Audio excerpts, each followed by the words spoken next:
നമസ്കാരം. 9 മണി വാർത്ത തുടങ്ങുന്നു. ആദ്യം ഈ മണിക്കൂറിലെ വാർത്തകൾ, പ്രധാനപ്പെട്ട വാർത്തകൾ വേഗത്തിൽ നോക്കാം.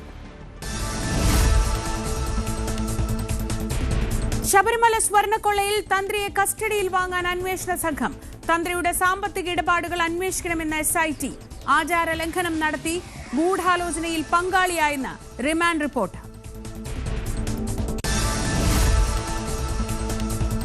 വിവാദങ്ങൾക്കിടെ CPM സംസ്ഥാന സെക്രട്ടേറിയറ്റ് ഇന്ന്.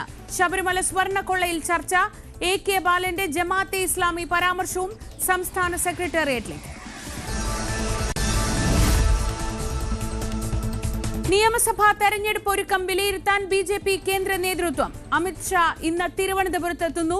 സംസ്ഥാന കോർ കമ്മിറ്റിയിലും NDA നേതൃയോഗത്തിലും പങ്കെടുക്കും.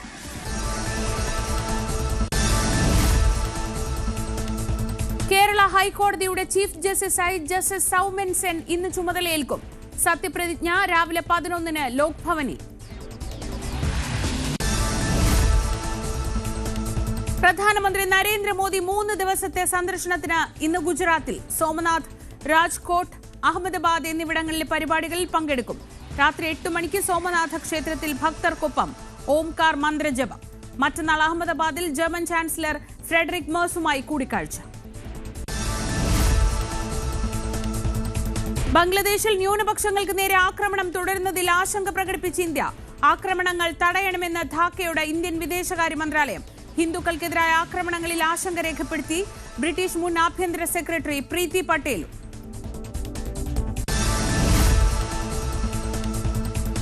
ഇറാൻ ഭരണകൂടത്തിനെതിരെ പ്രതിഷേധിക്കുന്നവരെ ആക്രമിച്ചാൽ അതിശക്തമായി തിരിച്ചടിക്കുമെന്ന് ഡൊണാൾഡ് ട്രംപ്. സ്ഥിതിഗതികൾ സൂക്ഷ്മമായി നിരീക്ഷിക്കുകയാണെന്നും US പ്രസിഡന്റ്. അമേരിക്കയുടെ മുന്നറിയിപ്പ്. 14-ാം ദിവസവും ഭരണകൂട വിരുദ്ധ പ്രക്ഷോഭം തുടരുന്നതിനിടെ ട്രംപിനെ പ്രസാദിപ്പിക്കാൻ ശ്രമിക്കുന്ന ഒരു കൂട്ടം നശീകരണക്കാരെന്ന് പരമോന്നത നേതാവ് അയത്തുള്ള അലി ഖംനേയി. പ്രതിഷേധങ്ങൾ തടയാൻ ഇറാനിൽ ഇന്റർനെറ്റ് വിലക്ക് തുടരുന്നു. വെനസ്വേലയെ രണ്ടാമതും ആക്രമിക്കാനുള്ള പദ്ധതിയിട്ടിരുന്നെന്നും താനത് റദ്ദാക്കിയെന്നും ട്രംപ്.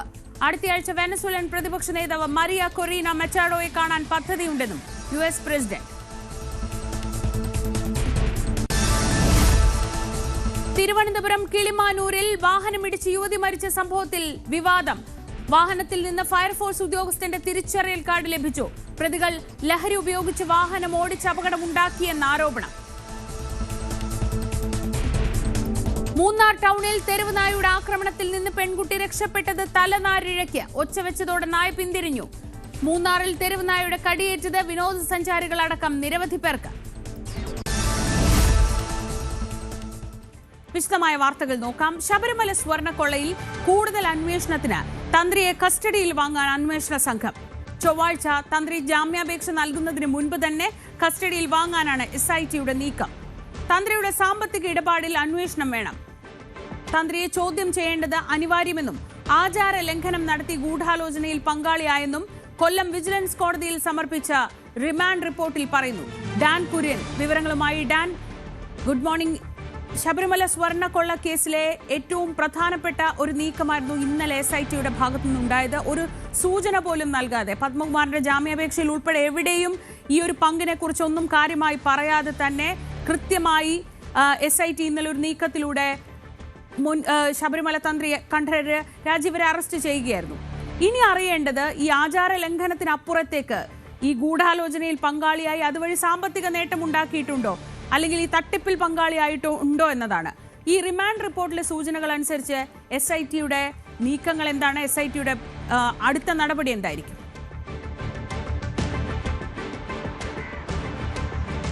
പ്രാഥമികമായ ചോദ്യം ചെയ്യലിനും തെളിവ് ശേഖരണത്തിനും ശേഷമാണ് രണ്ടാം ഘട്ടം ചോദ്യം ചെയ്യാനായി കഴിഞ്ഞ ദിവസം ശബരിമല തന്ത്രിയായിരുന്ന കണ്ഠരര് രാജീവരെ SITയുടെ ഇഞ്ചക്കല ഓഫീസിലേക്ക് വിളിച്ചു വരുത്തുകയും വിശദമായ ചോദ്യം ചെയ്തതിനു ശേഷം അറസ്റ്റ് രേഖപ്പെടുത്തുകയും കോടതിയിൽ ഹാജരാക്കുകയുമൊക്കെ ചെയ്തിരിക്കുന്നത്. റിമാൻഡ് റിപ്പോർട്ടിൽ ഏതെങ്കിലും തരത്തിൽ ഇതുമായി ബന്ധപ്പെട്ട സാമ്പത്തിക വിഹിതം അല്ലെങ്കിൽ സാമ്പത്തിക നേട്ടത്തിന്റെ ഒരു ഭാഗം അദ്ദേഹത്തിന് ലഭിച്ചതായുള്ള പരാമർശങ്ങൾ റിമാൻഡ് റിപ്പോർട്ടിലില്ല. പക്ഷേ മൗന അനുവാദം നൽകുകയായിരുന്നു ഈ കുറ്റകൃത്യങ്ങൾക്ക് എന്ന ഗുരുതരമായ പരാമർശമാണ് തന്ത്രി കണ്ഠരര് രാജീവർക്കെതിരെ റിമാൻഡ് റിപ്പോർട്ടിൽ പറയുന്നത്. അതായത് താന്ത്രിക വിധി പ്രകാരമല്ലാതെ ദേവന്റെ അനുജ്ഞ കൂടാതെ ഈ പാളികൾ അറ്റകുറ്റപ്പണികൾ നടത്തുന്നതിന് വേണ്ടി കൊടുത്തുവിടുകയായിരുന്നു ചെയ്തത്.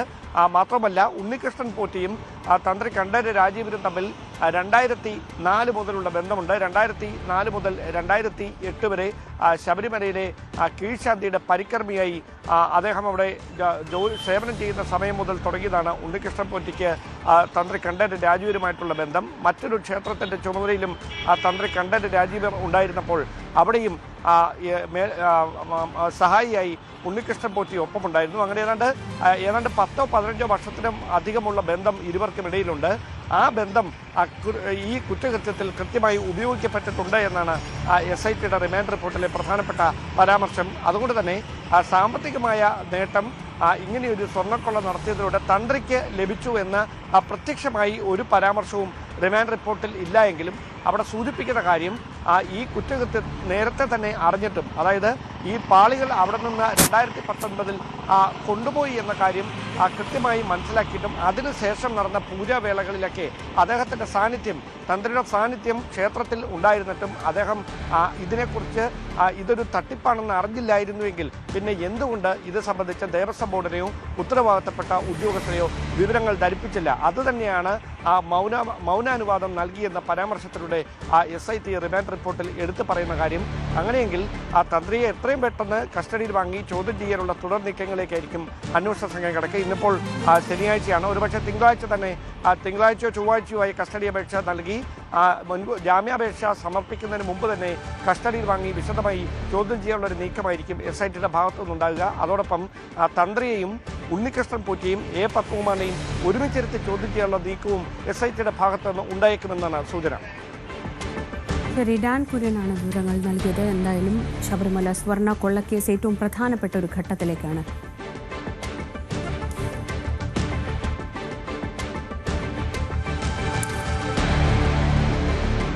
കടക്കുന്നത്. ഇന്നലെ നൽകിയ റിമാൻഡ് റിപ്പോർട്ട് അനുസരിച്ച് വളരെ ഗുരുതരമായ ആരോപണങ്ങളാണ് തന്ത്രിക്കെതിരെ SIT കണ്ടെത്തിയിട്ടുള്ളത്. ഇനി കസ്റ്റഡിയിലെടുത്ത് അന്വേഷിക്കുന്നതിലൂടെ കൂടുതൽ വിവരങ്ങൾ, പ്രത്യേകിച്ച് സാമ്പത്തികമായ നേട്ടമുണ്ടാക്കിയിട്ടുണ്ടോ, ഏത് തരത്തിലാണ് ഈ ഗൂഢാലോചനയുടെ ഭാഗമായിരുന്നത്, ഇത്തരം കാര്യങ്ങളാണ് ഇനി അറിയാനുള്ളത്.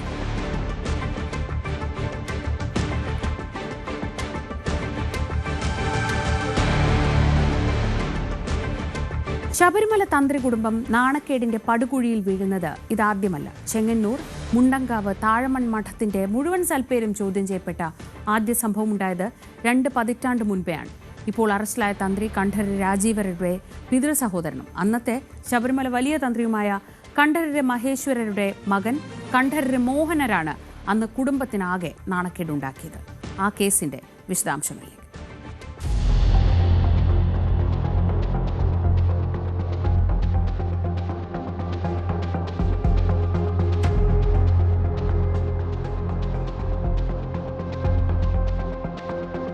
തന്ത്രി കേസ് എന്ന പേരിൽ കുപ്രസിദ്ധി നേടിയ സംഭവമുണ്ടായത് 2006-ലാണ്. ആ വർഷം ജൂലൈ 23-ന് മോഹനര് കൊച്ചിയിലെ ശോഭയുടെ ഫ്ളാറ്റിലെത്തിയപ്പോൾ കത്തിയും കളിത്തോക്കും മറ്റും കാണിച്ച് ഭീഷണിപ്പെടുത്തി ശരീരത്തിലണിഞ്ഞിരുന്ന 27.5 പവന്റെ സ്വർണ്ണാഭരണങ്ങളും മൊബൈൽ ഫോണും 20,000 രൂപയും കവർന്നായിരുന്നു കേസ്. തുടർന്ന് ശാന്ത എന്ന സ്ത്രീയെയും മോഹനരെയും ബലം പ്രയോഗിച്ച് നഗ്നരാക്കി വിവിധ പോസുകളുടെ ഫോട്ടോ എടുത്തു. ഫോട്ടോ പത്രങ്ങളിൽ പ്രസിദ്ധപ്പെടുത്തുമെന്ന് പറഞ്ഞ് ഭീഷണിപ്പെടുത്തി 30 ലക്ഷം രൂപ ആവശ്യപ്പെട്ടതായും പോലീസ് കണ്ടെത്തി. കേസിൽ മുഴുവൻ പ്രതികളും കുറ്റക്കാരാണെന്ന് 2012-ൽ എറണാകുളം അഡീഷണൽ സെഷൻസ് കോടതി കണ്ടെത്തിയിരുന്നു. പ്രതികളായ ശോഭ ജോൺ, ബിച്ചു റഹ്മാൻ, കേപ്പനി, അബ്ദുൾ സത്താർ, മജീദ്, ഷെരീഫ് എന്നിവർക്ക് 7 വർഷം തടവും പിഴയും കോടതി വിധിച്ചു. അബ്ദുൾ സഹദ്, അസീസ്, ബിജി പീറ്റർ എന്നീ പ്രതികളെ 4 വർഷം തടവിന് ശിക്ഷിച്ചു.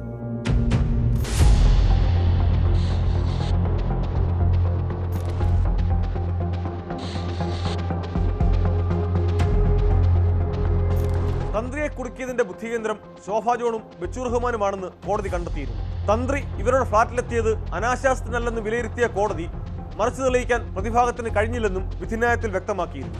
അതിനു മുമ്പ് 3 തവണ തന്ത്രി മോഹനര് ശോഭയുടെ ഫ്ളാറ്റിലെത്തിയിരുന്നു. തന്റെ പുതിയ ഫ്ളാറ്റിലേക്ക് ജോലിക്കാരിയെ അന്വേഷിച്ചാണ് ഇവിടെ വന്നതെന്നായിരുന്നു തന്ത്രിയുടെ വാദം. ശാന്ത ഏർപ്പാടാക്കിയ വേലക്കാരനെ കൂട്ടിക്കൊണ്ടുപോകാൻ മോഹനര് വരുമെന്ന് മുൻകൂട്ടി അറിഞ്ഞ ശോഭ ജോൺ 4-ാം പ്രതി ബിച്ചു റഹ്മാനും കൂട്ടാളികളുമായി ചേർന്ന് പദ്ധതിയിട്ട പ്രകാരം സ്വർണവും പണവും തട്ടിയെടുക്കുകയായിരുന്നെന്നാണ് പോലീസും കണ്ടെത്തിയത്. തന്ത്രിയെ മനഃപൂർവ്വം കുടുക്കുന്നതിന് പ്രതികൾ ചേർന്ന് ഗൂഢാലോചന നടത്തിയതാണെന്ന പ്രോസിക്യൂഷന്റെ വാദം കോടതി അന്ന് അംഗീകരിക്കുകയുമുണ്ടായി. എന്നാൽ വരാപ്പുഴ പെൺവാണിഭം, തട്ടിക്കൊണ്ടുപോകൽ, ഭീഷണിപ്പെടുത്തൽ, ബ്ലേഡ് മാഫിയ പ്രവർത്തനങ്ങൾ എന്നിവയടക്കം നിരവധി കേസുകൾ പ്രതിയായ ശോഭ ജോണുമായുള്ള തന്ത്രിയുടെ ബന്ധം കേസിന്റെ പല ഘട്ടങ്ങളിലും വലിയ സംശയങ്ങൾ ഉയർത്തിയിരുന്നു. ലക്ഷക്കണക്കിന് വിശ്വാസികൾ ഭക്ത്യാദരപൂർവ്വം കാണുന്ന തന്ത്രിയുടെ വ്യക്തിജീവിതം സംബന്ധിച്ച പല ആരോപണങ്ങളും ഈ ഘട്ടത്തിൽ ഉയർന്നു. 2007 ജസ്റ്റിസ് പരിപൂർണൻ കമ്മീഷൻ തന്ത്രി മോഹനരോട് മന്ത്രങ്ങളെക്കുറിച്ച് ചോദിച്ചതും മാധ്യമവാർത്തകൾ നിറഞ്ഞ സംഭവമാണ്. മോഹനരുവിനെ ശബരിമലയിൽ നിന്ന് മാറ്റി നിർത്താൻ ദേവസ്വം ബോർഡ് തീരുമാനിക്കുന്നതിലേക്കും കാര്യങ്ങളെത്തി. പിന്നീട് ഏതാണ്ട് 12 വർഷങ്ങൾക്ക് ശേഷം പത്മകുമാർ ദേവസ്വം ബോർഡ് പ്രസിഡന്റ് ആയിരിക്കെയാണ് ബോർഡ് നിലപാട് മാറ്റിയത്. താൻ അറിയാതെ അക്കൗണ്ടിൽ നിന്ന് പണം പിൻവലിച്ചെന്ന് ആരോപിച്ച് മോഹനരുവിനെതിരെ 2019 അമ്മ ഹൈക്കോടതിയെ സമീപിക്കുകയും ഉണ്ടായി. ശബരിമല വലിയ തന്ത്രിയായിരുന്ന ചെങ്ങന്നൂർ മുണ്ടങ്കാവ് താഴ്മൺമഠത്തിലെ കണ്ഠരര് മഹേശ്വരരുവിന്റെ മൂത്ത മകനാണ് കണ്ഠരര് മോഹനര്. ഇപ്പോഴത്തെ ശബരിമല തന്ത്രി മഹേഷ് മോഹനര് ഇദ്ദേഹത്തിന്റെ മകനും രാഹുൽ ഈശ്വർ സഹോദരീപുത്രനുമാണ്. കണ്ഠരര് രാജീവര് സ്വർണ്ണക്കൊള്ളക്കേസിൽ അറസ്റ്റിലാകുമ്പോൾ മോഹനരുവിന് പിന്നാലെ ഭക്തരുടെ മനസ്സിലെ മറ്റൊരു വിഗ്രഹം കൂടിയാണ് തകരുന്നത്.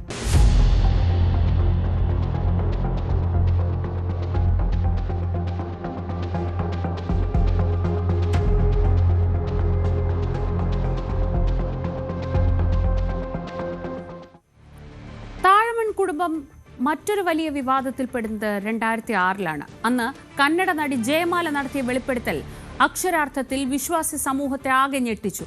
ശബരിമല ശ്രീകോവിലിനുള്ളിൽ അയ്യപ്പ വിഗ്രഹത്തെ സ്പർശിച്ച് പ്രാർത്ഥിച്ചു എന്നായിരുന്നു ജയമാലയുടെ വെളിപ്പെടുത്തൽ. ശ്രീകോവിലിനുള്ളിലുള്ളവരുടെ സഹായമില്ലാതെ ഇത് സാധ്യമാകില്ല എന്ന വിലയിരുത്തലാണ് അക്കാലം മുതൽ പൊതുസമൂഹത്തിലുള്ളത്. തന്ത്രിക്കേസും സ്വർണ്ണക്കൊള്ളയും മാത്രമല്ല താഴ്മൺ തന്ത്രി കുടുംബത്തിനുമേൽ അവമതിയുടെ കരിനിഴൽ വീഴ്ത്തിയിട്ടുള്ളത്. കന്നഡ ചലച്ചിത്ര നടി ജയമാല ശബരിമല ശ്രീകോവിലിൽ കയറി വിഗ്രഹത്തിൽ തൊട്ടുവെന്ന് വെളിപ്പെടുത്തിയത് കേരളത്തിലുണ്ടാക്കിയ കോളിളക്കം ചെറുതായിരുന്നില്ല. 2006-ലായിരുന്നു ജയമാല ഇത്തരത്തിലൊരു വെളിപ്പെടുത്തൽ നടത്തിയത്. ശബരിമലയിൽ സ്ത്രീകൾ പോകുന്നതും വിഗ്രഹത്തിൽ തൊടുന്നതും തെറ്റാണെന്നറിയില്ലായിരുന്നു. തൻ്റെ നാടായ ചിക്കമംഗളൂരിലും കർണാടകയുടെ മറ്റ് ഭാഗങ്ങളിലും ക്ഷേത്രങ്ങളിൽ ആർക്കും കയറി വിഗ്രഹത്തിൽ തൊടാമെന്നും ജയമാല പറഞ്ഞു. 1986-ൽ 27 വയസ്സുള്ളപ്പോഴായിരുന്നു സന്നിധാനത്ത് ജയമാലയുടെ സന്ദർശനം. മുന്നിലെ തിരക്കിൽപ്പെട്ട് ശ്രീകോവിലിനുള്ളിൽ വീണുവെന്നും അയ്യപ്പ വിഗ്രഹത്തിൽ തൊട്ടുവെന്നുമായിരുന്നു ജയമാലയുടെ വെളിപ്പെടുത്തൽ. ഒരാൾ തട്ടി വീണാൽ പോലും വിഗ്രഹത്തിൽ തൊടാനാവില്ലെന്നായിരുന്നു അപ്പോഴത്തെ കണ്ടെത്തൽ. അവിടെ മുതൽ തന്നെ നടിയെ ബോധപൂർവം കയറ്റിയതാണെന്ന വാദം ശക്തമായി. വളരെ മുൻപ് സ്ത്രീകൾ എത്തിയിരുന്നുവെങ്കിലും വിഗ്രഹത്തിൽ തൊടുക എന്നത് അന്നും ഇന്നും അസാധ്യമാണ്. ആദ്യ ഭർത്താവും തെന്നിന്ത്യൻ നടനുമായ പ്രഭാകറുമൊത്താണ് വിഷു സമയത്ത് ജയമാല ശബരിമലയിൽ എത്തിയത്. പ്രഭാകറിന് കാലിൽ ശസ്ത്രക്രിയ നടത്തേണ്ടി വന്നപ്പോൾ അയ്യപ്പനോട് പ്രാർത്ഥിച്ചാൽ അസുഖം മാറുമെന്ന് പലരും നിർദ്ദേശിച്ചിരുന്നു. 18-ാം പടി കയറാനാകില്ലെന്ന് പറഞ്ഞതിനാൽ പിന്നിലെ വഴിയിലൂടെയാണ് പോയത്. ഭർത്താവും കൂടെ ഉണ്ടായിരുന്നു. പ്രമുഖ നടനായതിനാൽ അദ്ദേഹത്തെ പലരും തിരിച്ചറിഞ്ഞിരുന്നു. തിരക്കിൽ താൻ ഭർത്താവിൻ്റെ ഇരുമുടിക്കെട്ട് വാങ്ങി കയ്യിൽ വെച്ചു. തിരക്കിൽ ചെന്ന് വീണത് അയ്യപ്പ വിഗ്രഹത്തിന് മുന്നിലാണ്. അത് എങ്ങനെ സംഭവിച്ചുവെന്നറിയില്ല. ഞാൻ ആ പാദങ്ങളിൽ തൊട്ടു പ്രാർത്ഥിച്ചു. അകത്തുണ്ടായിരുന്ന ആരോ എനിക്ക് റോസാപ്പൂവ് തന്നു. പുറത്തിറങ്ങിയപ്പോൾ അനേകം പേർ എൻ്റെ കാൽ തൊട്ട് വന്ദിച്ചു.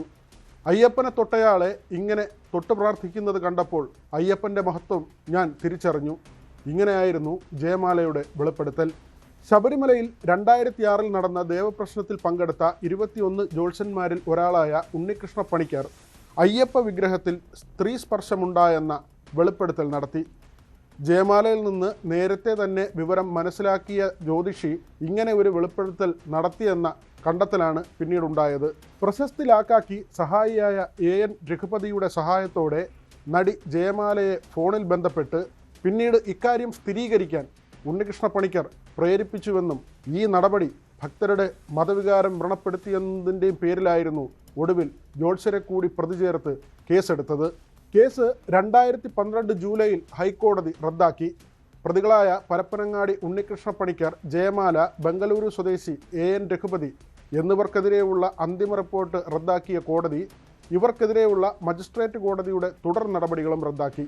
അയ്യപ്പ വിഗ്രഹമല്ല മറ്റൊരു വിഗ്രഹമാണ് തൊട്ടതെന്ന് പറഞ്ഞാൽ കേസിൽ നിന്ന് ഒഴിവാക്കാമെന്ന് പറഞ്ഞ് ചിലർ തന്നെ സമീപിച്ചുവെന്ന് പിന്നെയും ജയമാല വെളിപ്പെടുത്തി.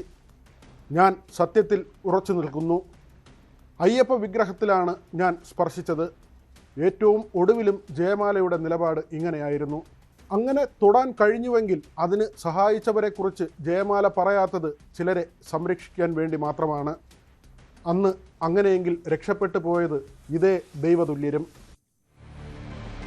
ഇനി ഇതുമായി ബന്ധപ്പെട്ട മറ്റു വാർത്തകളിലേക്ക് കൂടി. ശബരിമല സ്വർണ്ണക്കൊള്ളയുമായി ബന്ധപ്പെട്ട കേസ് എടുത്തതിന് പിന്നാലെ നടപടികൾ വേഗത്തിലാക്കാൻ ഇഡിയും മുഖ്യപ്രതി ഉൾപ്പെടെയുള്ളവരെ കസ്റ്റഡിയിൽ വാങ്ങാൻ തിങ്കളാഴ്ച കോടതിയെ സമീപിച്ചേക്കും. നഷ്ടത്തിന്റെ ആകെ മൂല്യം കണക്കാക്കി പ്രതികളുടെ സ്വത്ത് കണ്ടുകെട്ടാനുള്ള നടപടികളും ഉടൻ തുടങ്ങും. SIT പ്രതികളാക്കിയ എല്ലാവരും ഇഡിയുടെ പ്രതിപട്ടികയിൽ ഉണ്ടാകും. 2019 മുതൽ 2025 വരെയുള്ള ഇടപാടുകൾ ഇഡിയുടെ പരിഗണനയ്ക്ക് വരും. വിവരങ്ങളുമായി ആജ്ഞ രവീന്ദ്രൻ. ആജ്ഞ, ഈ കേസ് ഒരു പ്രധാനപ്പെട്ട ഘട്ടത്തിലെത്തി നിൽക്കെയാണ് ഇഡിയുടെ കൂടി കടന്നുവരവ്. ഇഡി വരുമ്പോൾ അതിലെ സാമ്പത്തിക ഘടകങ്ങളാണ് പരിശോധിക്കുക. പ്രത്യേകിച്ച് ഇഡിയുടെ പ്രത്യേക അധികാരങ്ങൾ ഉപയോഗിച്ച് ഈ കേസിൽ സ്വത്ത് കണ്ടുകെട്ടുന്നത് ഉൾപ്പെടെയുള്ള നടപടികളിലേക്ക് പോകുമെങ്കിൽ അത് തീർച്ചയായും ഇനി വരും ദിവസങ്ങളിൽ വലിയ സംഭവ വികാസങ്ങളാവും അതുമായി ബന്ധപ്പെട്ടുണ്ടാവുക. എന്തൊക്കെയാണ് ഇഡിയുടെ നീക്കങ്ങളെക്കുറിച്ച് നമുക്ക് ലഭിക്കുന്ന വിവരങ്ങൾ?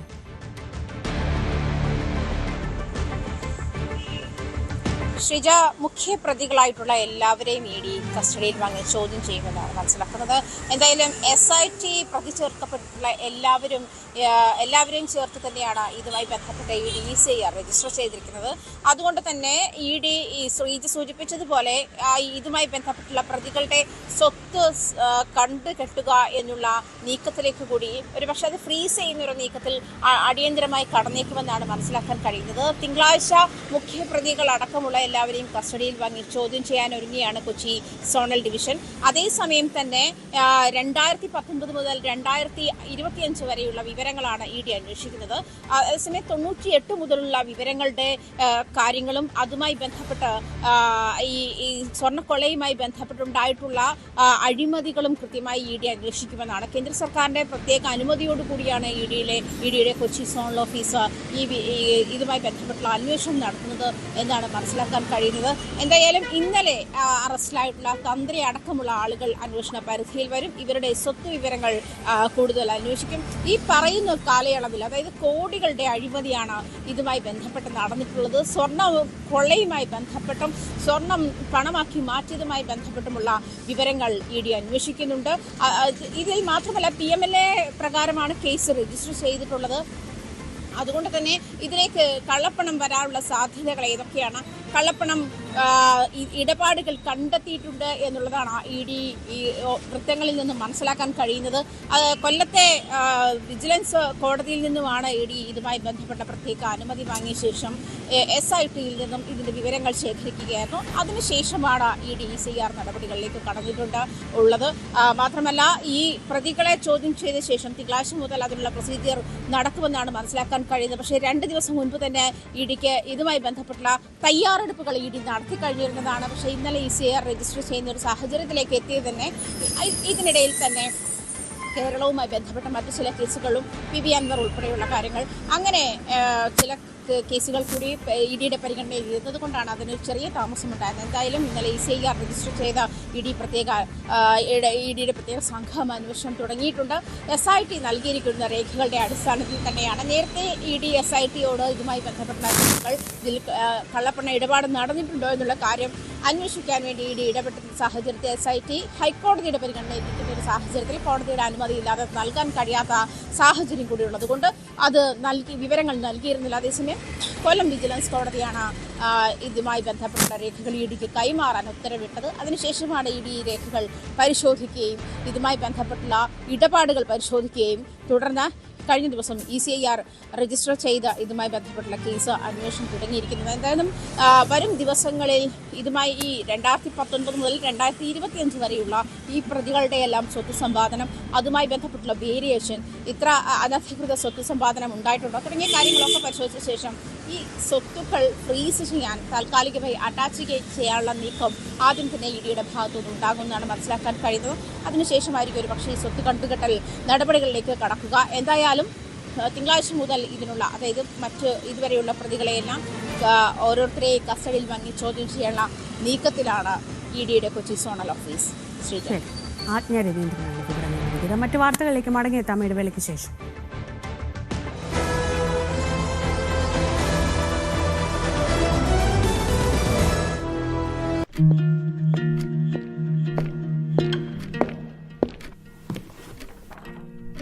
the world changes at every fraction of a second.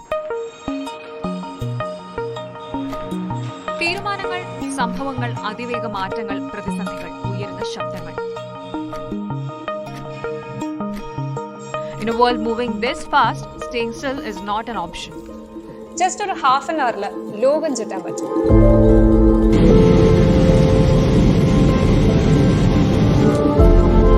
May be possible in future. ഇതിപ്പോ ഇത്ര സിമ്പിൾ ആയിട്ട് പറയാൻ ഞാൻ ഇലോൺ മസ്ക് ഒന്നല്ലല്ലോ. But I can offer something good. അരമണിക്കൂറിൽ ലോകം നിങ്ങളിലേക്ക് എത്തിക്കാം.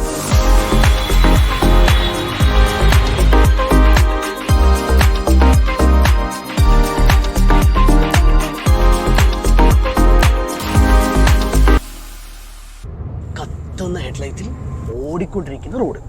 നമ്മുടെ പടത്തിന്റെ ആദ്യ ഫ്രെയിം ആരംഭിക്കുന്നത് ഇങ്ങനെയാണ്.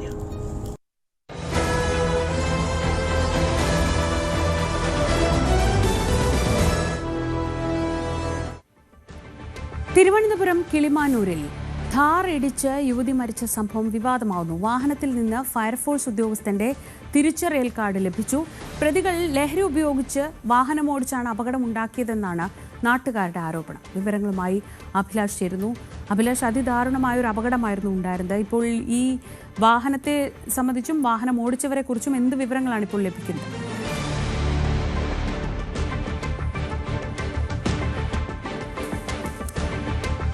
കഴിഞ്ഞ ദിവസമാണ് കിളിമാനൂരിൽ ഥാർ ജീപ്പ് ഇടിച്ച് യുവതി മരിച്ചത്.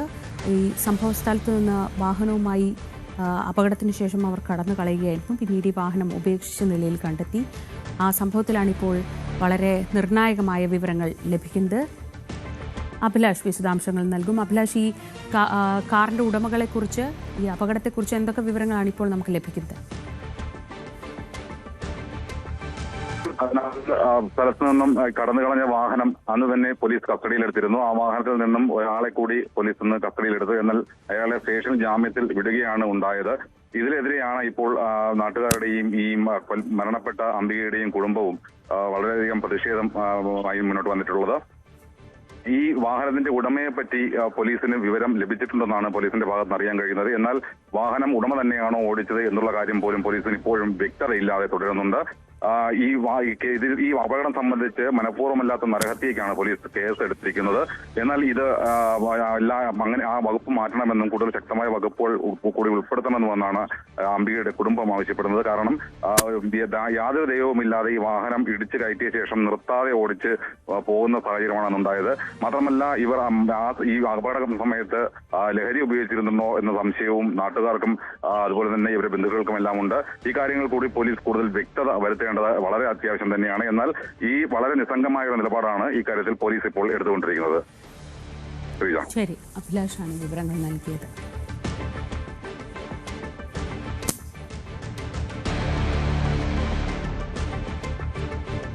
മലപ്പുറം കീഴാറ്റൂർ താലപ്പൊലി മഹോത്സവത്തിനിടെ കൂട്ടയടി.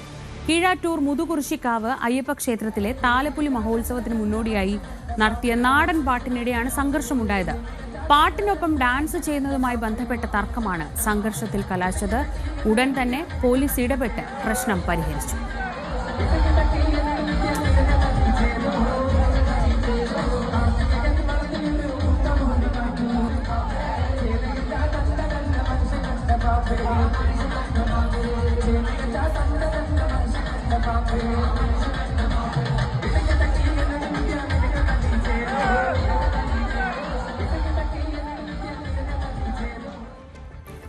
തിരുവനന്തപുരം നഗരസഭയിലെ കൗൺസിലർമാർക്ക് ഗവർണറുടെ സൽക്കാരം ഇന്ന്. 100 കൗൺസിലർമാരെയും ഗവർണർ ക്ഷണിച്ചിട്ടുണ്ട്. ഇടത് വലത് മുന്നണികളുടെ കൗൺസിലർമാരും സൽക്കാരത്തിൽ പങ്കെടുക്കും. ഇതാദ്യമായാണ് ലോക് ഭവൻ കൗൺസിലർമാർക്ക് വേണ്ടി ഇങ്ങനെ ഒരു സൽക്കാരം സംഘടിപ്പിക്കുന്നത്.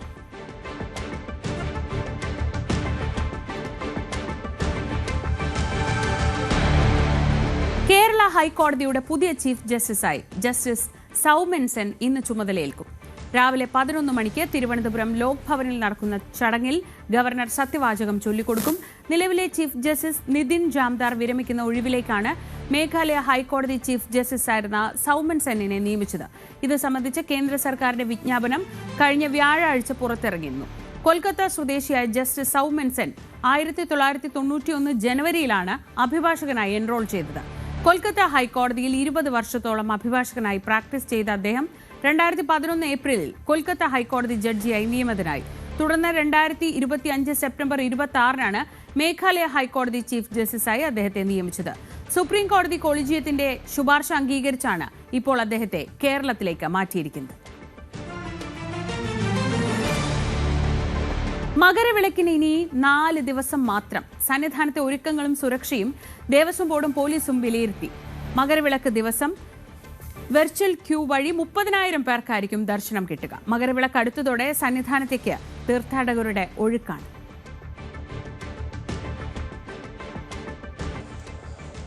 മകരവിളക്കിന് ഇനി 4 ദിവസം മാത്രം ശേഷിക്കെ അതിനുള്ള മുന്നൊരുക്കങ്ങളാണ് സന്നിധാനത്ത് ഇപ്പോൾ പുരോഗമിക്കുന്നത്. പ്രധാനമായിട്ടും തീർത്ഥാടകർ ഇവിടെ തമ്പടിക്കുന്ന സാധ്യതകൾ പരിശോധിച്ച് അവിടെയെല്ലാം മുൻകരുതൽ നടപടികളും സുരക്ഷാ സംവിധാനങ്ങളും ഒരുക്കുന്നതാണ് ആദ്യത്തെ ഘട്ടം. ഏറ്റവും അധികം തീർത്ഥാടകർ തമ്പടിക്കുന്നത് പാണ്ഡിത്താവളം മേഖലയിലാണ്. അവിടെ അത് മുൻകൂട്ടി കണ്ട് ബാരിക്കേഡുകൾ സ്ഥാപിക്കാനുമായിട്ടുള്ള ഒരുക്കങ്ങളാണ് ആ ഭാഗത്ത് പൂർത്തിയാകുന്നത്. ഒപ്പം തന്നെ പർണശാല കെട്ടി തമ്പടിക്കുന്ന തീർത്ഥാടകർ സാധാരണഗതിയിൽ അവർ പാചകം ചെയ്യുന്ന ഒരു രീതിയാണ്. അതെല്ലാം പാടില്ല എന്ന് ദേവസ്വം ബോർഡ് ഇതിനോടകം തന്നെ നിർദ്ദേശിച്ചിട്ടുണ്ട്. പകരം അവർക്ക് ഭക്ഷണം വിതരണം ചെയ്യാനുള്ള സംവിധാനങ്ങളും കുടിവെള്ളം എത്തിക്കാനുള്ള സംവിധാനങ്ങളും ഒരുക്കുന്ന നടപടികളും പൂർത്തിയാകുന്നുണ്ട്. ഇന്നലെ പോലീസിൻ്റെയും മറ്റ് ഉദ്യോഗസ്ഥരുടെയും നേതൃത്വത്തിൽ ഈ ഇടങ്ങളിലൊക്കെ തന്നെ സുരക്ഷാ പരിശോധനകളും പൂർത്തിയാക്കിയിരുന്നു. ഇവിടെ എത്തിച്ചേരുന്ന തീർത്ഥാടകരുടെ വലിയൊരു ശതമാനം ഇനിയുള്ള ദിവസങ്ങളിൽ സന്നിധാനത്ത് തന്നെ ക്യാമ്പ് ചെയ്യും എന്ന് തന്നെയാണ് പ്രധാനപ്പെട്ട ഒരു കാര്യം.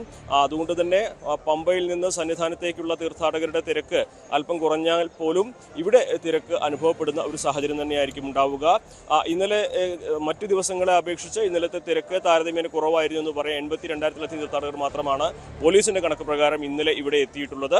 പക്ഷേ ഇവിടെ എത്തിയ തീർത്ഥാടകരിൽ പലരും ഇവിടെ ക്യാമ്പ് ചെയ്ത് പല തവണ സിവിൽ ദർശനം നടത്തുന്നതുകൊണ്ട് സന്നിധാനത്തെ തിരക്ക് കുറഞ്ഞിട്ടില്ല. ഇന്നിപ്പോൾ രാവിലെ മുൻ ദിവസങ്ങളെ അപേക്ഷിച്ച് തിരക്ക് കുറവാണ്. ഭക്തരുടെ കാത്തു നിൽക്കുന്ന വരി ഇപ്പോൾ മരക്കൂട്ടത്തിന്റെ അടുത്തൊന്നും എത്തിയിട്ടില്ല. ശരംകുത്തിക്ക് അടുത്ത് വരെ മാത്രമേ ഉള്ളൂ എന്നാണ് പോലീസിന് അറിയാൻ കഴിയുന്നത്. പക്ഷേ ഇവിടെ തമ്പടിക്കുന്ന തീർത്ഥാടകരുടെ ഒരു സാന്നിധ്യം ഇനിയുള്ള ദിവസങ്ങളിൽ ഈ തിരക്ക് വർദ്ധിപ്പിക്കും. മാത്രമല്ല ഇവരൊക്കെ തന്നെ ഈ മകരവിളക്ക് കഴിഞ്ഞതിന് ശേഷം മാത്രമേ മടങ്ങിപ്പോകൂ എന്നുള്ളത് കൊണ്ട് തന്നെ സന്നിധാനത്ത് കൂടുതൽ സുരക്ഷാ ക്രമീകരണങ്ങൾ ഒരുക്കേണ്ട സാഹചര്യവുമുണ്ട്. അതാണെങ്കിലും ദേവസ്വം ബോർഡ് പ്രസിഡന്റ് അടക്കമുള്ളവർ ഇന്നോ നാളെയോ ആയിട്ട് ഇവിടെ എത്തിച്ചേരുമെന്നാണ് അറിയുന്നത്. മകരവിളക്കിന് മുന്നോടിയായിട്ടുള്ള ക്ഷേത്രത്തിലെ ശുദ്ധിക്രിയകൾ 12-ാം തീയതിയും 13-ാം തീയതിയായിട്ട് തുടങ്ങും. അങ്ങനെ മകരവിളക്കിന്റെ ആ ഒരു തിരക്കിലേക്ക് സന്നിധാനം കടക്കുകയാണ്. ഇനിയുള്ള ദിവസങ്ങൾ വലിയ തിരക്കിൻ്റെതാകുമെന്ന് മുന്നിൽ കണ്ടുകൊണ്ടുള്ള ഒരുക്കങ്ങളാണ് സന്നിധാനത്ത് പുരോഗമിക്കുന്നത്. സന്നിധാനത്ത് നിന്നും CV അനുമോദ്, ന്യൂസ് 18. പ്രധാനമന്ത്രി നരേന്ദ്രമോദി 3 ദിവസത്തെ സന്ദർശനത്തിനായി ഇന്ന് ഗുജറാത്തിലെത്തും. സോംനാഥ്, രാജ്കോട്ട്, അഹമ്മദാബാദ് എന്നിവിടങ്ങളിലായി നടക്കുന്ന പരിപാടികളിൽ അദ്ദേഹം പങ്കെടുക്കും. ഇന്ന് രാത്രി 8 മണിക്ക് സോംനാഥ് ക്ഷേത്രത്തിൽ ഭക്തർക്കൊപ്പം ഓംകാർ മന്ത്രജപത്തിൽ പ്രധാനമന്ത്രി പങ്കെടുക്കും. നാളെ ശൗര്യയാത്രയിലും പങ്കെടുക്കുന്നുണ്ട്. പിന്നീട് വൈബ്രന്റ് ഗുജറാത്ത് മേഖലാ സമ്മേളനത്തിൽ പങ്കെടുക്കാനായി നരേന്ദ്രമോദി രാജ്കോട്ടിലേക്ക് പോകും. ജനുവരി 12-ന് അദ്ദേഹം അഹമ്മദാബാദിൽ ജർമ്മൻ ചാൻസലർ ഫെഡറിക് മേഴ്സുമായി കൂടിക്കാഴ്ച നടത്തും. ബംഗ്ലാദേശിൽ ന്യൂനപക്ഷങ്ങൾക്ക് നേരെ ആക്രമണം നീളുന്നതിൽ ആശങ്ക പ്രകടിപ്പിച്ച് ഇന്ത്യ. ന്യൂനപക്ഷക്കാരായ ആളുകളിലേക്കും അവരുടെ വീടുകളിലേക്കും സ്ഥാപനങ്ങളിലേക്കും നടക്കുന്ന ആക്രമണങ്ങൾ തടയണമെന്ന് ധാക്കയോട് ഇന്ത്യൻ വിദേശകാര്യ മന്ത്രാലയം ആവശ്യപ്പെട്ടു. ഇതുവരെ 10ഓളം പേർ ഇത്തരം ആക്രമണങ്ങളിൽ കൊല്ലപ്പെട്ടതായാണ് റിപ്പോർട്ട്. ബ്രിട്ടീഷ് മുൻ ആഭ്യന്തര സെക്രട്ടറി പ്രീതി പട്ടേലും ഹിന്ദുക്കൾക്കെതിരെ നടക്കുന്ന ആക്രമണങ്ങളിൽ ആശങ്ക രേഖപ്പെടുത്തി. ബ്രിട്ടൻ നയതന്ത്ര നീക്കങ്ങളുടെ വിഷയത്തിൽ ഇടപെടണമെന്ന് വിദേശകാര്യ സെക്രട്ടറിക്ക് അവർ കത്തയച്ചു.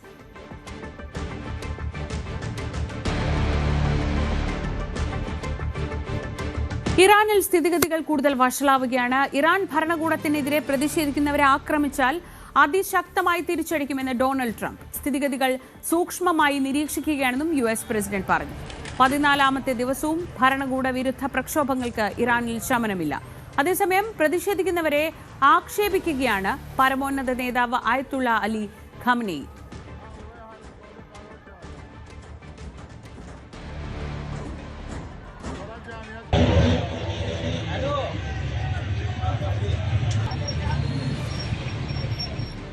അഭിലാഷ് രാധാകൃഷ്ണൻ വിവരങ്ങളുമായി ന്യൂസ് ഡെസ്കിൽ നിന്ന്.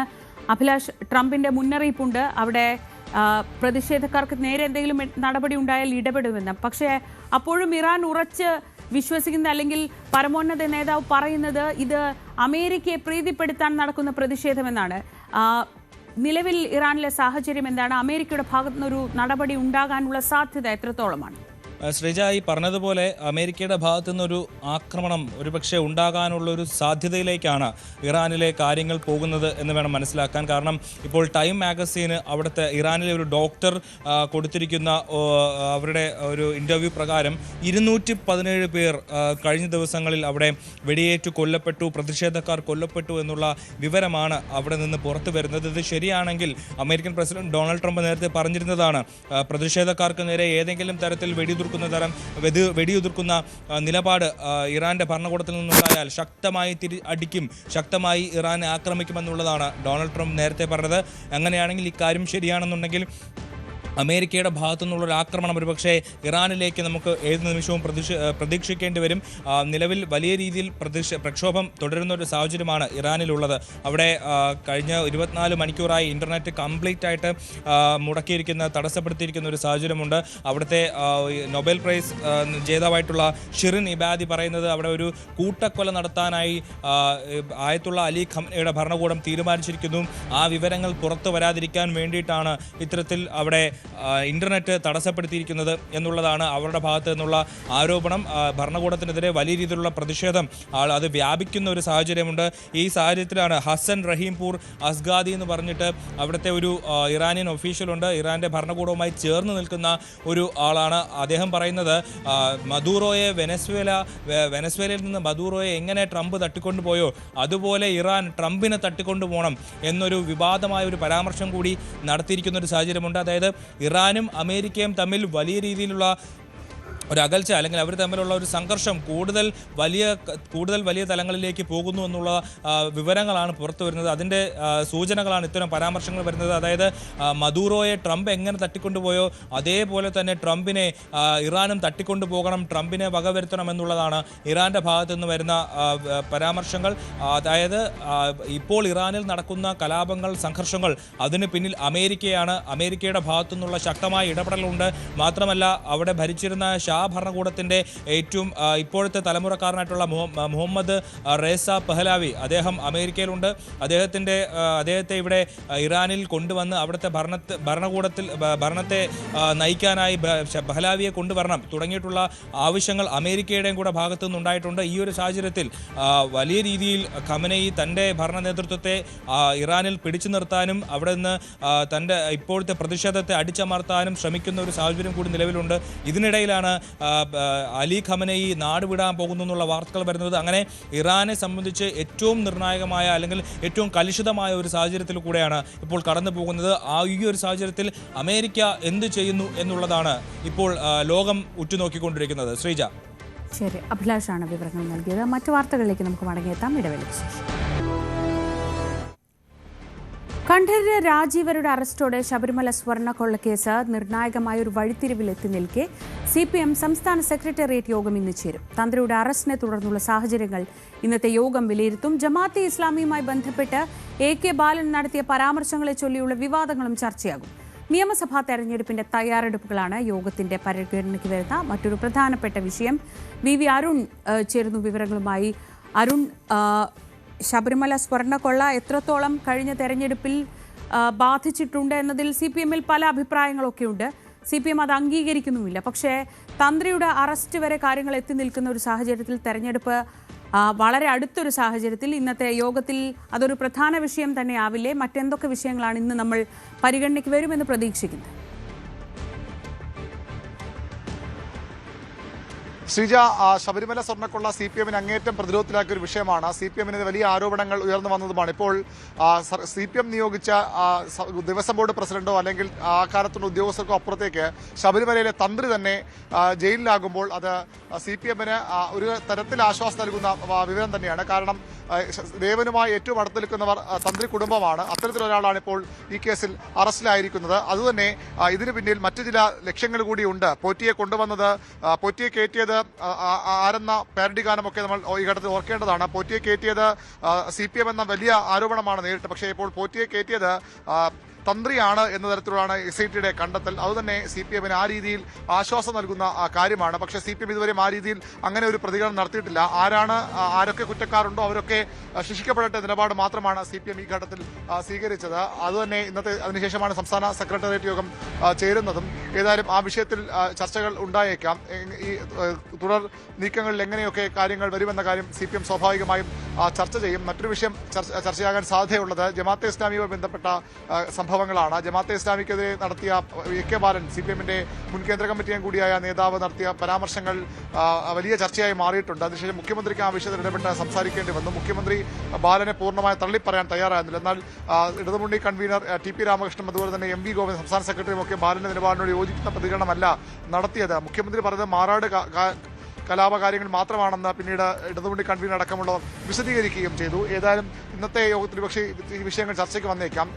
ന്യൂനപക്ഷങ്ങളെ ജമാഅത്തെ ഇസ്ലാമിക്കും SDPക്കും എതിരെയുള്ള CPMന്റെ കടുത്ത വിമർശനങ്ങൾ ന്യൂനപക്ഷങ്ങൾക്കെതിരെയുള്ള പൊതുവിമർശനമായാണ് കോൺഗ്രസ് ചിത്രീകരിക്കുന്നത്. ഒരു പരിധിവരെ അവർ അതിൽ വിജയിക്കുകയും ചെയ്തിട്ടുണ്ട്. ന്യൂനപക്ഷങ്ങൾ ഇടതുമുന്നണിയോട് അകന്നു പോകാൻ ഇത്തരം കാര്യങ്ങളും ഇടയായിട്ടുണ്ടെന്ന ആശങ്കകളും ഇടത് കേന്ദ്രങ്ങൾക്ക് പൊതുവിലുണ്ട്. അതുകൊണ്ട് തന്നെ ഈ വിഷയങ്ങളും ചർച്ചയ്ക്ക് വന്നേക്കാം. ശബരിമലയുടെ കാര്യത്തിലാകട്ടെ CPM ഒരു പരിധിവരെ ആശ്വാസം ലഭിക്കുന്ന അല്ലെങ്കിൽ ആശ്വാസകരമായ അവസ്ഥയിൽ എത്തുന്നു എന്ന് വേണം മനസ്സിലാക്കാൻ. കാരണം CPMന്റെ നോമിനികളാണ് പത്മകുമാറും അതുപോലെ വാസുവും ഉൾപ്പെടെയുള്ള ഈ കേസിൽ ഇപ്പോൾ ജയിലിൽ കഴിയുന്ന ആളുകൾ. ഉദ്യോഗസ്ഥർക്ക് കോൺഗ്രസ് ബന്ധമുണ്ടെന്ന് നേരത്തെ ആരോപിച്ചിരുന്നു. പക്ഷേ അതും ഇടതുമുന്നണിയുടെ CPMന്റെ തലയിൽ തന്നെയാണ് അതിന്റെ പാപഭാരവും വന്നത്. പക്ഷേ ഇപ്പോൾ തന്ത്രി കുടുംബാംഗത്തിലെ തന്ത്രി തന്നെ ദേവനുമായി ഏറ്റവും അടുത്ത് നിൽക്കുന്ന ആൾ തന്നെ ഈ കേസ് അറസ്റ്റിലാകുന്നതോടുകൂടി ഇതിന് പിന്നിൽ രാഷ്ട്രീയ ലക്ഷ്യങ്ങളോ രാഷ്ട്രീയ നീക്കങ്ങളോ അല്ല, അതിനപ്പുറത്തേക്ക് വിശ്വാസവുമായി ബന്ധപ്പെട്ട് നിൽക്കുന്നവർ തന്നെ അത് മുതലെടുത്ത് തട്ടിപ്പ് നടത്തിയെന്ന ഒരു വ്യാഖ്യാനത്തിലേക്ക് കാര്യങ്ങൾ പോകാനുള്ള സാധ്യത തള്ളിക്കളയാനാകില്ല. അതുതന്നെയാണ് CPMന്റെ ഒരു ആശ്വാസവും. മുഖ്യമന്ത്രിയും CPM നേതാക്കളും ഒക്കെ എല്ലായ്പ്പോഴും പറയുന്നത് ഈ കാര്യങ്ങളിൽ അന്വേഷണം അതിന്റെ അവസാന ഘട്ടത്തിലേക്ക് നീങ്ങട്ടെ. ഇപ്പോൾ ഒരു തരത്തിലുള്ള ഇടപെടലും സർക്കാർ നടത്തുന്നില്ല. സർക്കാർ ഇടപെടുന്നു, SITയുടെ കൈകൾ സർക്കാർ കെട്ടുന്നു എന്ന തരത്തിലുള്ള ആരോപണങ്ങൾ പ്രതിപക്ഷം ഉയർത്തുമ്പോൾ കഴിഞ്ഞ ദിവസം ഹൈക്കോടതിയിൽ വന്ന വിധി സർക്കാരിന് ആശ്വാസമാണ്. നേരായ ദിശയിലൂടെയാണ് SIT മുന്നോട്ട് പോകുന്നതെന്ന് ഹൈക്കോടതി തന്നെ പറഞ്ഞിരിക്കുന്നു. ഇപ്പോഴും CPM പറയുന്ന നിലപാട് തന്ത്രിയല്ല, ആര് അറസ്റ്റിലായാലും നിയമത്തിന്റെ വഴിക്ക് പോട്ടെ, അവസാന പ്രതിയും ഈ ശബരിമലയുടെ അയ്യപ്പന്റെ സ്വർണം കെട്ട ഒരുതരം സ്വർണ്ണമെങ്കിലും കെട്ട എല്ലാവരും നിയമത്തിന് മുന്നിൽ വരട്ടെ എന്നതാണ് പാർട്ടി നിലപാട്. അതിലൊരു മാറ്റവുമില്ലെന്ന് ആവർത്തിക്കുകയാണ് CPM നേതാക്കൾ ഇപ്പോഴും ചെയ്യുന്നത്. 10 മണിയോടുകൂടി സംസ്ഥാന സെക്രട്ടേറിയറ്റ് യോഗം ആരംഭിക്കും. ഈ വിഷയങ്ങളൊക്കെ സ്വാഭാവികമായും ചർച്ചയ്ക്ക് വരും. അതിനപ്പുറത്തേക്ക് നിയമസഭാ തെരഞ്ഞെടുപ്പിന്റെ ഒരുക്കങ്ങളിലേക്ക് വളരെ വേഗത്തിൽ സ്ഥാനാർത്ഥി നിർണ്ണയം അടക്കമുള്ളവ അധികം വൈകിക്കാതെ നടക്കാനുള്ള ശ്രമമാണ് CPM ഇടതുമുന്നണി നടത്തുന്നത്. അത്തരം കാര്യങ്ങളിലേക്കും ചർച്ചകൾ പോകും. തിങ്കളാഴ്ച വലിയൊരു സമരം രാവിലെ 10 മണി മുതൽ വൈകിട്ട് 5 വരെ മുഖ്യമന്ത്രി പിണറായി വിജയൻ നേതൃത്വത്തിൽ MLAമാരും മന്ത്രിമാരും അതുപോലെ ഇടതുമുന്നണിയുടെ പ്രധാന നേതാക്കളും രക്തസാക്ഷി മണ്ഡപത്തിന് മുന്നിൽ വലിയ സത്യാഗ്രഹ സമരത്തിൽ പങ്കെടുക്കുകയാണ്. അത് വലിയൊരു ക്യാമ്പയിനാക്കി ഇതിനകം ഇടതുമുന്നണി മാറ്റിയിട്ടുണ്ട്. പ്രവർത്തകരുടെ വലിയൊരു പങ്കാളിത്തം അതിൽ ഉണ്ടാകും. കേന്ദ്ര സർക്കാർ നയങ്ങൾക്കെതിരെ കേന്ദ്രം സംസ്ഥാനത്തോട് കാട്ടുന്ന നിലപാടുകൾക്കെതിരെയാണ് ആ സമരം. അതുമായി ബന്ധപ്പെട്ട കാര്യങ്ങളും സെക്രട്ടറി യോഗത്തിൽ ചർച്ചയ്ക്ക് വന്നേക്കാം. ശരി, PV അരുണാണ് വിവരങ്ങൾ നൽകിയത് തിരുവനന്തപുരത്ത് നിന്ന്. ഇതിനോടൊപ്പം ഇന്ന് വളരെ പ്രധാനപ്പെട്ട മറ്റൊരു സന്ദർശനം കൂടി നടക്കുന്നുണ്ട്. അത് BJPയുടെ നിയമസഭാ തെരഞ്ഞെടുപ്പ് ഒരുക്കങ്ങൾ സജീവമാക്കാൻ ആഭ്യന്തരമന്ത്രി അമിത്ഷാ തിരുവനന്തപുരത്ത് എത്തുന്നതാണ്. നാളെ സംസ്ഥാന കോർ കമ്മിറ്റി, NDA നേതൃയോഗം എന്നിവയിൽ പങ്കെടുക്കും. തെരഞ്ഞെടുപ്പ് തയ്യാറെടുപ്പുകളും ചർച്ചയാകും. തദ്ദേശ തെരഞ്ഞെടുപ്പിൽ ജയിച്ചവരുടെ സമ്മേളനത്തിലും അമിത്ഷാ പങ്കെടുക്കും. VV അരുൺ തന്നെ വിവരങ്ങൾ നൽകും. അരുൺ, BJPയെ സംബന്ധിച്ച് BJP കേന്ദ്ര നേതൃത്വത്തെ സംബന്ധിച്ച് ഇത് അഭിമാനകരമായൊരു വരവാണ് അമിത്ഷായുടെ ഇത്തവണ തിരുവനന്തപുരത്തേക്കുള്ള ഒരു വരവ്. നഗരസഭ BJP പിടിച്ച ശേഷം വരുമ്പോൾ ആത്മവിശ്വാസം കൂടുതലാണ്. പുതിയ പദ്ധതികളും ഉറപ്പായും ഈ സന്ദർശനത്തിൽ രൂപപ്പെടുമെന്ന് ഉറപ്പാണ്. എന്തൊക്കെയാണ് വിശദാംശങ്ങൾ? BJPക്ക് വലിയ ആത്മവിശ്വാസം തന്നെയാണ്. കാരണം ഇതിനു മുമ്പ് നവംബറിലാണ് അമിത്ഷാ ജൂലൈയിലാണ് അമിത്ഷാ തിരുവനന്തപുരത്ത് എത്തിയത്. അന്ന് ഒരു വിഷൻ പ്ലാൻ ചെയ്താണ് ഇവിടെ നിന്ന് അമിത്ഷാ പോയത്. അത് തിരുവനന്തപുരം നഗരസഭ പിടിക്കണമെന്നുള്ളതായിരുന്നു. മറ്റൊന്നുകൂടി ഉണ്ടായിരുന്നു, 25% വോട്ട് തദ്ദേശ തെരഞ്ഞെടുപ്പിൽ പിടിക്കണമെന്ന് കൂടി വലിയൊരു ലക്ഷ്യം മുന്നോട്ട് വച്ചു. അമിത്ഷാ അത് പലപ്പോഴും മാധ്യമങ്ങളോട് സംസാരിക്കും, പ്രത്യേക ന്യൂസ് 18 അടക്കം സംസാരിക്കുമ്പോൾ അക്കാര്യങ്ങൾ പറഞ്ഞിരുന്നതുമാണ്. പക്ഷേ ആ ലക്ഷ്യത്തിലേക്ക് എത്താൻ BJP കഴിഞ്ഞില്ല. വലിയ തിരിച്ചടി ആ വോട്ട് കണക്കിലുണ്ടായി. അങ്ങനെ വരുമ്പോഴും തിരുവനന്തപുരം നഗരസഭ പിടിച്ചെടുക്കുന്നത് വലിയ നേട്ടമായി തന്നെ BJP ഉയർത്തിക്കാട്ടുന്നു. കഴിഞ്ഞ ദിവസം BJPയുടെ സംസ്ഥാന അധ്യക്ഷൻ രാജീവ് ചന്ദ്രശേഖർ പറഞ്ഞത് അമിത്ഷാ ജൂലൈയിൽ വന്നപ്പോൾ മുന്നോട്ട് വെച്ചത് മിഷൻ 2025 ആയിരുന്നു. ഇപ്പോൾ വരുമ്പോൾ വെക്കാൻ പോകുന്നത് മിഷൻ 2026 ആണ്. അതായത് നിയമസഭാ തെരഞ്ഞെടുപ്പിൽ വലിയ മുന്നേറ്റം, അതിനുള്ള തന്ത്രങ്ങൾ ഒരുക്കാൻ തന്നെയാണ് അമിത്ഷാ ഇന്ന് രാത്രിയോടുകൂടി തിരുവനന്തപുരത്ത് എത്തുന്നത്. നാളെ അദ്ദേഹം രാവിലെ പത്മനാഭസ്വാമി ക്ഷേത്രം സന്ദർശിക്കും. അതിനുശേഷം NDAയുടെ BJPയുടെ സംസ്ഥാന കോർ കമ്മിറ്റി യോഗത്തിൽ അദ്ദേഹം അഭിസംബോധന ചെയ്യും. അവിടെയാകും എങ്ങനെയാകണം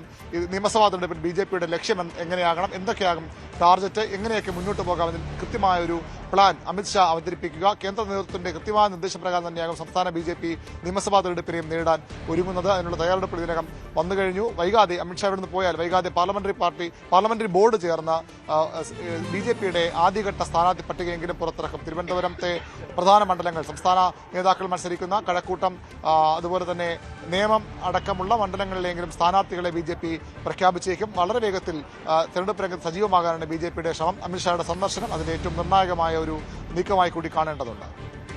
PV അരുണാണ് വിവരങ്ങൾ നൽകിയത് തിരുവനന്തപുരത്ത് നിന്ന്. വീണ്ടും അന്താരാഷ്ട്ര തലത്തിൽ ഏറ്റവും ശ്രദ്ധേയമായ മറ്റൊരു വാർത്തയിലേക്കാണ് പോകുന്നത്. വെനസ്വേലയെ രണ്ടാമതും ആക്രമിക്കാനുള്ള പദ്ധതി താൻ ഇടപെട്ട് റദ്ദാക്കിയതായി പ്രസിഡന്റ് ട്രംപ്. US-ഉമായി നല്ല രീതിയിൽ വെനസ്വേല പ്രവർത്തിക്കുന്നു.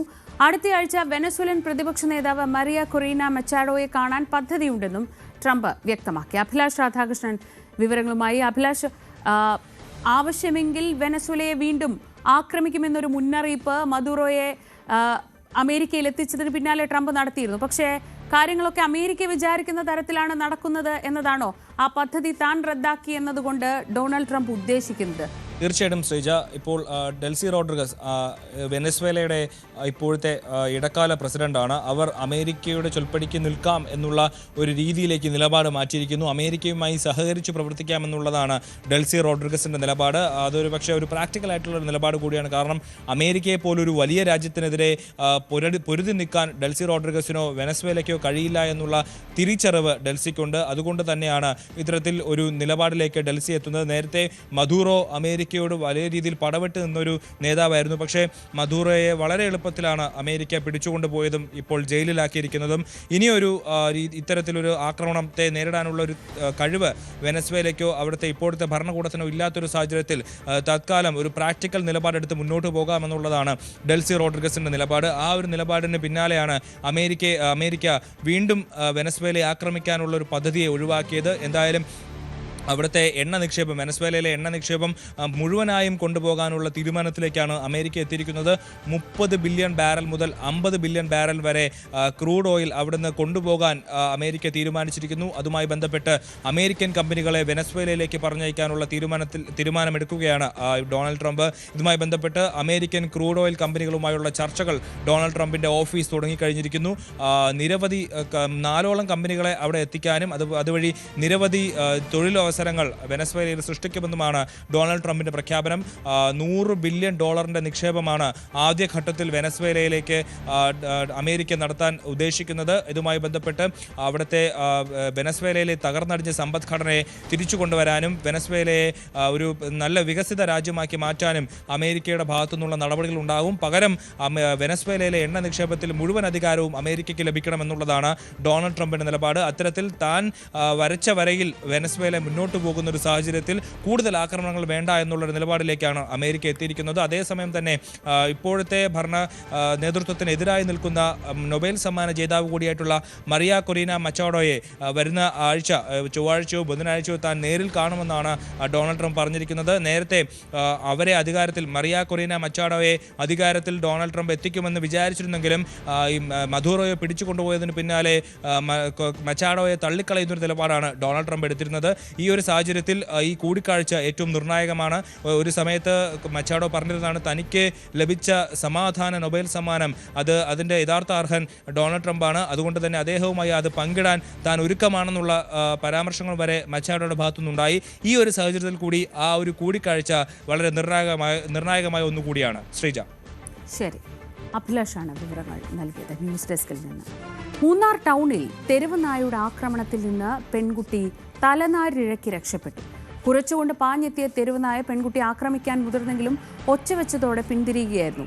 കഴിഞ്ഞ ദിവസങ്ങളിൽ വിനോദസഞ്ചാരികളടക്കം നിരവധി പേർക്കാണ് മൂന്നാറിൽ തെരുവുനായയുടെ കടിയേറ്റത്.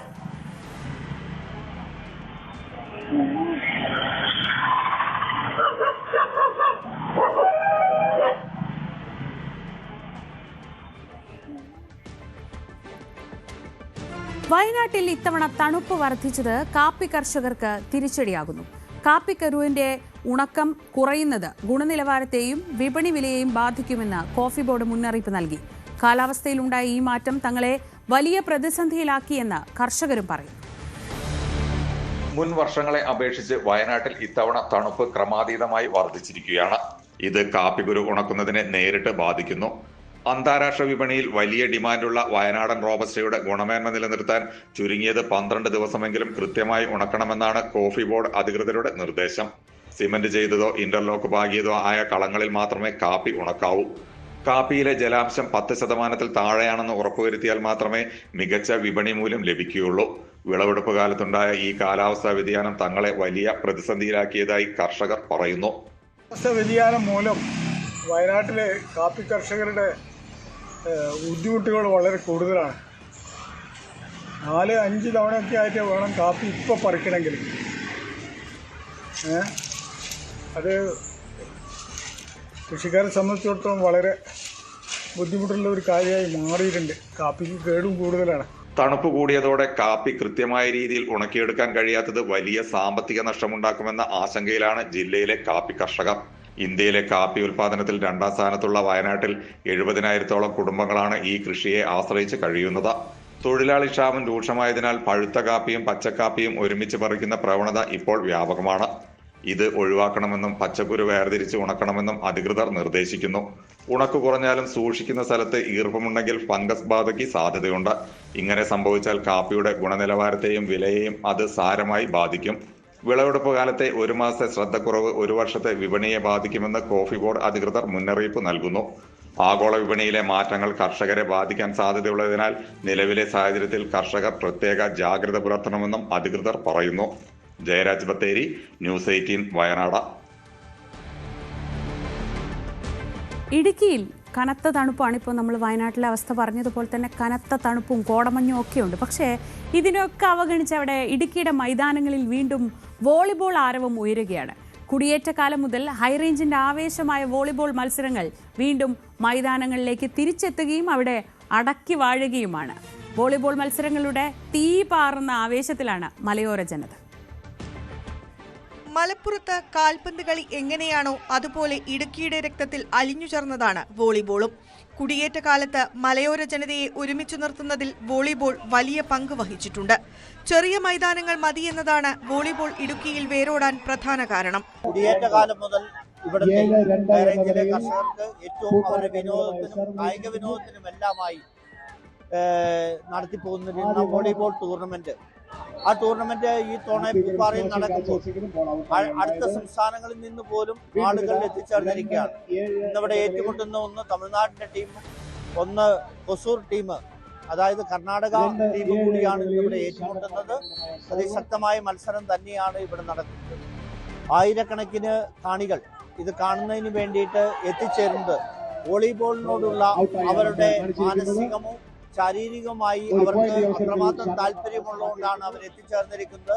ആയിരക്കണക്കിന് സ്ത്രീകളടക്കമുള്ളവർ ഇന്ന് ഈ പരിപാടിക്ക് എത്തിച്ചേർന്നിട്ടുണ്ട്. വിദൂര മേഖലകളിൽ നിന്ന് എത്തിച്ച പഴയ പന്തുകൾ തട്ടിയാണ് ഹൈറേഞ്ചുകാർ വോളിബോളിന്റെ ബാലപാഠങ്ങൾ അറിഞ്ഞത്. പന്ത് തട്ടുകയോ നഷ്ടപ്പെടുകയോ ചെയ്താൽ പിന്നെ ആ ഗ്രാമം മുഴുവൻ അക്ഷമരായി കാത്തിരിക്കും. പിന്നെ തൊടുപുഴയിൽ നിന്നോ കോതമംഗലത്ത് നിന്നോ ആരെങ്കിലും പന്തുമായി മല കയറി എത്തണം. വാഹനമില്ലാതിരുന്ന കാലത്ത് കാൽനടയായി 30-40 കിലോമീറ്റർ വരെ സഞ്ചരിച്ച് ടീം അംഗങ്ങൾ പന്തുകളിക്കാൻ പോയിട്ടുണ്ട്. വിജയവും തോൽവിയുമൊക്കെയായി ജില്ലയിൽ കളി തുടർന്നു. കാലാന്തരത്തിൽ ഗ്രാമഫോണും റേഡിയോയുമെല്ലാം അപ്രത്യക്ഷമായതുപോലെ വോളിബോൾ കളിയും നിലച്ചു. മലയോര മേഖലയിലെ മൈതാനങ്ങൾ ക്രിക്കറ്റിനും ഫുട്ബോളിനും വഴിമാറുകയും ചെയ്തു. ഇപ്പോൾ ഹൈറേഞ്ചിലെ ആർട്സ് ആൻഡ് സ്പോർട്സ് ക്ലബ്ബുകളാണ് 2 പതിറ്റാണ്ട് കാലത്തിനു ശേഷം വോളിബോളിനെ തട്ടിയുരുട്ടി വീണ്ടും കളിക്കളത്തിൽ എത്തിച്ചത്.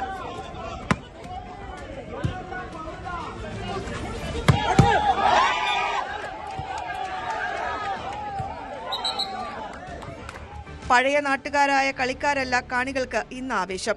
കേരളത്തിനകത്തും പുറത്തുനിന്നുമായി ക്ലബ്ബുകൾ വില കൊടുത്ത് കൊണ്ടുവരുന്ന പുതിയ താരങ്ങളാണ്.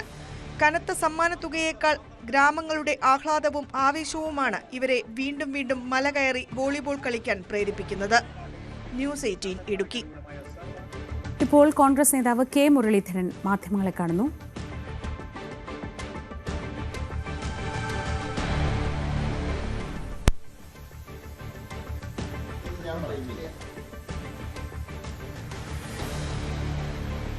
പറയേണ്ട കാര്യമാണ്. ആ കാര്യങ്ങൾ കോടതി തീരുമാനിക്കട്ടെ. പക്ഷേ ഇതുകൊണ്ട് മാത്രം പ്രശ്നം അവസാനിച്ചു എന്ന് കരുതണ്ട. ബിഹൈൻഡ് ദ കർട്ടൻ ഇനിയുണ്ട്, അതും കൂടെ പുറത്തു വരണം. എങ്ങനെ? ആ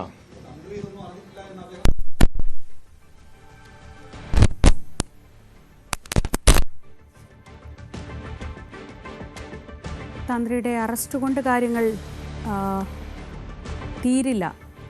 കൂടുതൽ അന്വേഷണത്തിലേക്ക് പോകേണ്ടതുണ്ട്, മറ്റുള്ളവരുടെ പങ്കടക്കം അന്വേഷിക്കേണ്ടതുണ്ട് എന്നാണ് കെ മുരളീധരൻ പറയുന്നത്. മറ്റൊരു വാർത്തയിലേക്ക്. ഫുഡ് ഫെസ്റ്റിവലിലൂടെ സമാഹരിച്ച തുക കൊണ്ട് നിർധന കുടുംബത്തിന് വീട് നിർമ്മിച്ചു നൽകിയ സന്തോഷത്തിലാണ് നെയ്യാറ്റിൻകരയിലെ ഒരു കൂട്ടം വിദ്യാർത്ഥികളും അധ്യാപകരും. ഫാത്തിമ പബ്ലിക് സ്കൂൾ PTA നേതൃത്വത്തിലാണ് ഇങ്ങനെ ഒരു വീട് ഒരുക്കിയത്. സ്കൂളിലെ ഡ്രൈവർ 5 സെന്റ് സ്ഥലം സൗജന്യമായി വിട്ടു നൽകിയതും അവർക്ക് കാര്യങ്ങൾ എളുപ്പമാക്കി. 2007 ഫാത്തിമ പബ്ലിക് സ്കൂളിലെ PTA-യും എഡ്യൂക്കേഷണൽ ചാരിറ്റബിൾ ട്രസ്റ്റും ചേർന്ന് ഇത്തരം സന്നദ്ധ പ്രവർത്തനങ്ങൾക്ക് തുടക്കം കുറിച്ചത്. ഫുഡ് ഫെസ്റ്റിലൂടെ സമാഹരിച്ച തുക കൊണ്ട് ജമീല എന്ന നിർധനയ്ക്ക് കിടപ്പാടം ഒരുക്കി നൽകുകയായിരുന്നു ലക്ഷ്യം. 2015 ഇത്. തുടർന്നുള്ള വർഷങ്ങളിൽ സമാഹരിച്ച തുകകൾ കൊണ്ട് 200-ൽ പരം ക്യാൻസർ ഡയാലിസിസ് രോഗികൾക്ക് PTA ചികിത്സാ സഹായങ്ങളും നൽകി. 2025 ക്രിസ്മസ് സമ്മാനമായാണ് നെയ്യാറ്റിൻകര ചെമ്പയിൽ സ്വദേശിനിയായ സിനി എന്ന 53-കാരിക്ക് ചെങ്കൽ വട്ടവിടയ്ക്ക് സമീപം വീടൊരുക്കി നൽകിയത്. ഒറ്റ ഒരു ലേഡി നിന്നാണ് ഈ അസുഖക്കാരായ 2 പേരെയും നോക്കി ആ ഫാമിലി മുന്നോട്ട് ഓടുന്നത്. അപ്പോൾ ഞങ്ങൾക്കത് മനസ്സിലായി. പ്ലസ് ഞങ്ങൾ വാർഡ് മെമ്പറിനോടൊക്കെ അന്ന് അന്വേഷിച്ചപ്പോഴത്തേനും ഷീ ഈസ് മോസ്റ്റ് ഡിസേർവിങ് എന്നുള്ളതും മനസ്സിലായി. പിന്നെ ഞങ്ങളുടെ പാരൻസ് തന്നെ ആൾക്കാരെ എന്താണ് അവരുടെ നീഡ്, അവർ മോസ്റ്റ് നീഡി ആണോ എന്നൊക്കെയുള്ളത് പാരൻസിൻ്റെയും സപ്പോർട്ട്, പാരൻസ്, ലോക്കൽ ബോഡി, ഞങ്ങളുടെ കമ്മിറ്റി, ഇവർ എത്രയും പേര് ഒരുമിച്ചിരുന്നാണ് ഞങ്ങൾ ഫൈനലായിട്ട് ഒരാളിനെ സെലക്ട് ചെയ്യുന്നത്. സ്കൂളിലെ തന്നെ ബസ് ഡ്രൈവറായ സാമുവൽ നൽകിയ 5 സെന്റിൽ 2.5 സെന്റ് ഉപയോഗപ്പെടുത്തി 700 സ്ക്വയർ ഫീറ്റോളം വരുന്ന വാർത്ത കെട്ടിടമാണ് സിനിക്ക് ഒരുക്കി നൽകിയത്. സ്കൂൾ ഗ്രൂപ്പുകളിലൂടെയും അല്ലാതെയും സമാഹരിച്ച 80-ലധികം അപേക്ഷകളിൽ നിന്നാണ് സിനിയെ തിരഞ്ഞെടുത്തത്. 16 വർഷത്തിലധികമായി വാടക വീട്ടിൽ കഴിഞ്ഞിരുന്ന സിനി വീട്ടുജോലി ചെയ്താണ് കിഡ്നി രോഗവും തളർവാദവും പിടിപെട്ട ഭർത്താവ് വേണുവിനെയും 89 വയസ്സുള്ള രോഗബാധിതനായ അച്ഛൻ രാമചന്ദ്രനെയും 10ാം ക്ലാസ്സുകാരിയായ മകൾ ശ്രീദുർഗയും പോറ്റിയിരുന്നത്. ഈ വീട് തരാൻ പ്രേരിപ്പിച്ച school management, students, Shijin, Rijoy, എനിക്ക് എത്ര നന്ദി പറഞ്ഞാലും തലമുറയോളം ഞങ്ങൾ മറക്കുകയില്ല.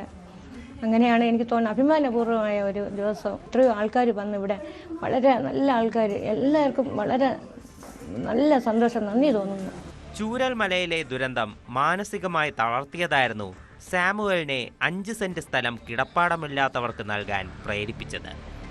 ഇതെല്ലാം സമ്പാദിച്ചു വെച്ചിട്ട് കാര്യമൊന്നുമില്ല. അപ്പോൾ നമ്മളെ വകയായിട്ടായാലും നഷ്ടപ്പെട്ടു പോയാൽ നമ്മൾ നാളെ ഉണ്ടാക്കി വെച്ചിട്ട് എന്ത് പ്രയോജനം? അപ്പോൾ അങ്ങനെ ഇരുന്ന് ഒരു പാവപ്പെട്ട ഒരു ആൾക്ക് എന്നാലുള്ള ഒരു സഹായം ചെയ്യാമെന്ന് വിചാരിച്ചു. ഒരു 5 സെന്റ് സ്ഥലം കൊടുത്താൽ ഒരാൾക്കൊരു ജീവിതം കിട്ടുമല്ലോ. സിനിക്ക് വീടൊരുക്കിയ ശേഷം അവശേഷിക്കുന്ന 2.5 സെന്റ് സ്ഥലത്തിൽ അർഹമായ മറ്റൊരാൾക്ക് കിടപ്പാടം തയ്യാറാക്കാനുള്ള ശ്രമത്തിലാണ് ഫാത്തിമ പബ്ലിക് സ്കൂളിലെ PTA. ന്യൂസ് 18 തിരുവനന്തപുരം. 9 മണി വാർത്ത പൂർണ്ണമാവുകയാണ്. തിരക്കിട്ട രാഷ്ട്രീയ നീക്കങ്ങളിലേക്ക് കടക്കുകയാണ് പാർട്ടികളെല്ലാം. CPM-ന്റെ സംസ്ഥാന സെക്രട്ടേറിയറ്റ് യോഗം വൈകിട്ട് അമിത്ഷാ എത്തുന്നു. എന്തൊക്കെയാണ് സംഭവിക്കാൻ പോകുന്നത്? കാത്തിരുന്ന് കാണാം. വിശദമായി തന്നെ ഈ വിഷയങ്ങളൊക്കെ ന്യൂസ് ടെൻസിൽ ചർച്ച ചെയ്യും. TG സജിത് ചേരും ഇടവേളയ്ക്ക് ശേഷം. കൂടുതൽ വാർത്തകൾക്ക് news 18 Keralam YouTube channel subscribe ചെയ്യുക.